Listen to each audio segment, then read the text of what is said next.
Welcome to the ISO Show, dispelling myths and sharing tips for success to improve your business with ISO standards, with your host, Mel Blackmore.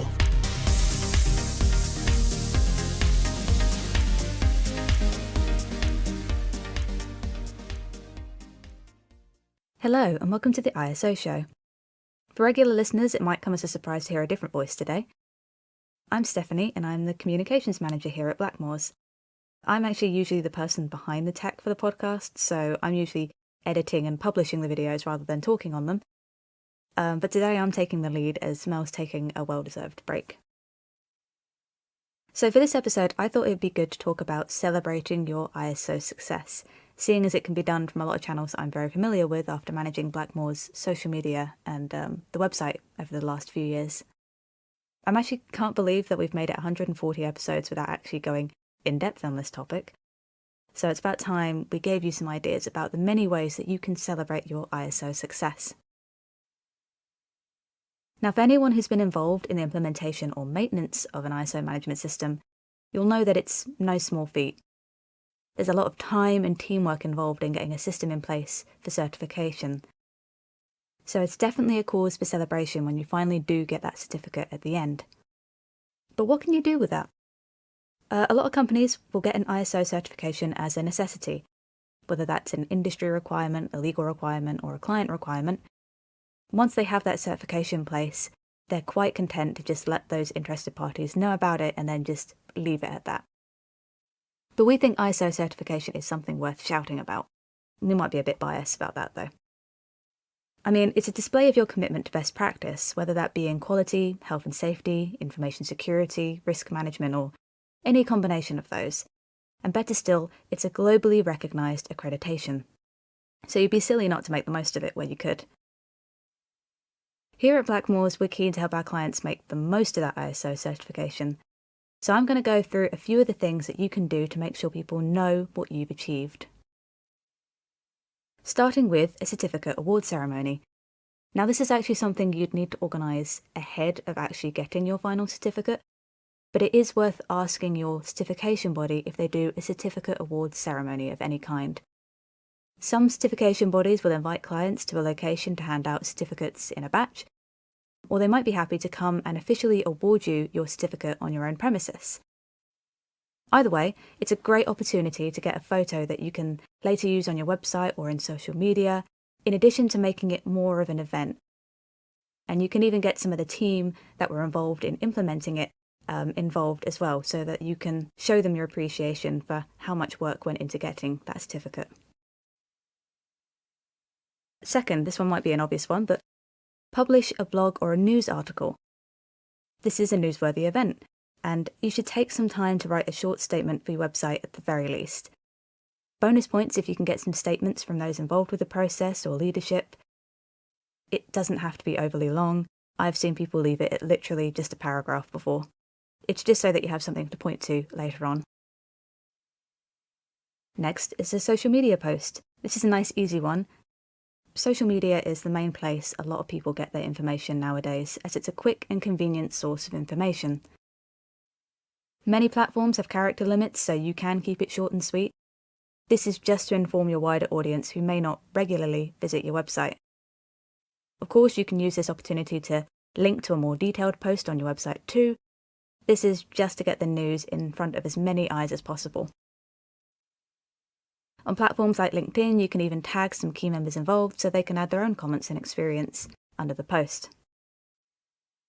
This is also a really good opportunity to work in collaboration with your certification body, as they're also keen to show off their clients' successes. It's worth getting in touch with their marketing team and ask if they'd be happy for you to tag them in a post, because then they can reciprocate with a post of their own and they can tag your company, which would in turn expand the audience for that post significantly depending on how much reach the certification body has. If you've worked in collaboration with a third party for the implementation, you could also do the same with them. We've done this with a number of our clients in the past, as it's just a great promotion for everyone involved. Next is website promotion. So, in addition to a blog or a news post that I mentioned earlier, you could also make a more permanent addition to your website. A lot of businesses tend to have a page for awards and accreditations, which is a perfect place to display the digital badge that your certification body will provide following certification.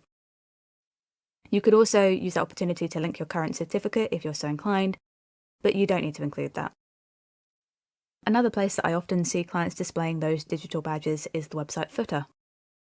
It's unobtrusive, but it makes for something a bit more eye-catching when displayed next to the typical links that you usually see in website footers. Next is email signatures. These are another subtle way to make sure those digital badges are getting some use and imprint themselves in the minds of everyone you contact. It's a relatively easy update to make, and it's just another way to make sure it's seen by both internal and external contacts on a daily basis.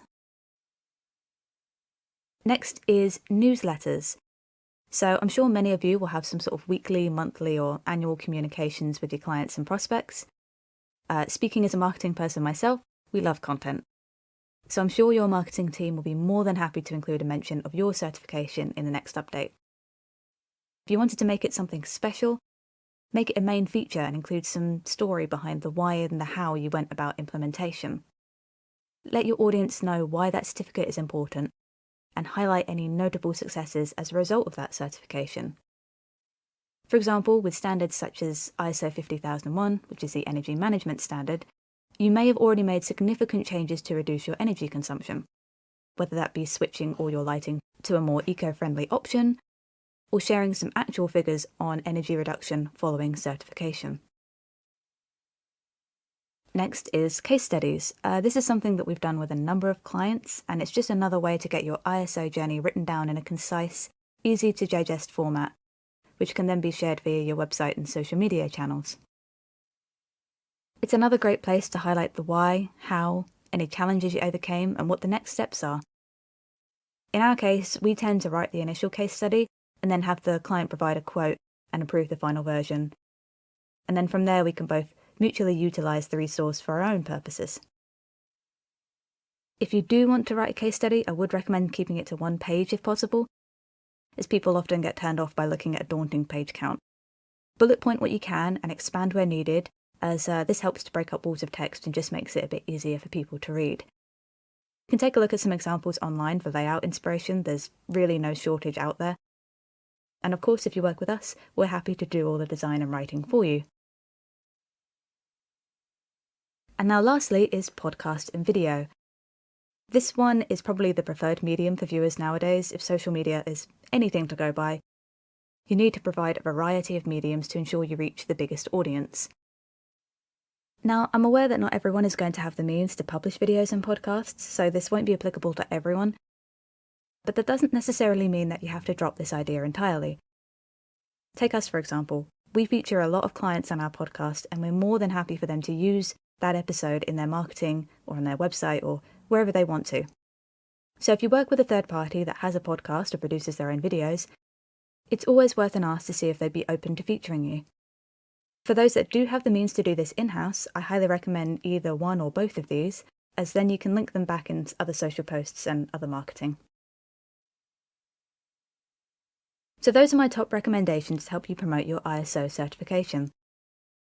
It's important to note that all of these make great sources of content that you can reuse. In addition, you can also revisit and update some of these at a later date. ISO management systems at their core are all about continual improvement, and you'll no doubt learn more lessons as the years go by. You could highlight any further changes made as a result of the management system in your newsletters, and you could update the case study in a year or two post-certification to include any new challenges that you faced. The main takeaway from all of this is you worked hard to earn that certificate, so don't let it be a quiet victory. So that about wraps it up from me. If you enjoyed today's episode, then please leave a like and a review of the ISO show on your preferred media player, as it really does help us reach a wider audience. We'd also be more than happy to hear any suggested topics from you for future episodes, so feel free to get in touch via our website, www.blackmoresuk.com. Thank you for listening, and we look forward to catching up with you on the next episode of the ISO show.